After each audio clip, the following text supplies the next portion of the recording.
তো গাইস सबको সালাম আর নমস্তে আবার একটা নতুন ব্লগে। তো কারণ আজকে আমরা আছি একটু ইউনিক টাইপের মাংস দিয়ে। তো এখানে আছে আমাদের ভাত আর এখন এখানে রান্না হচ্ছে। তো এখন হচ্ছে কি দিয়ে খাওয়া হবে আজকে?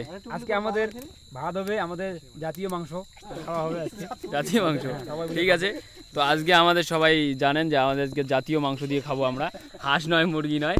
তখন আমাদের আজকে জাতীয় মাংস, যেহেতু বিরিয়ানির কথা ছিল বেশি রাত হয়েছে, আজকে বিরিয়ানি হবে না, সাদাবাতি হবে। আরেকদিন হবে জাতীয় মাংসের সাথে বিরিয়ানি। তো দেখা হচ্ছে নেক্সট ব্লগে। ফাইনালি আমরা খাবার বসে গেছি। খাইতে তো চিনা যায় না রে, খাইদা খানি জুম করে দেখ তো কি দিয়ে খাওয়া যাচ্ছিস? জাতীয় মাংস আর কি?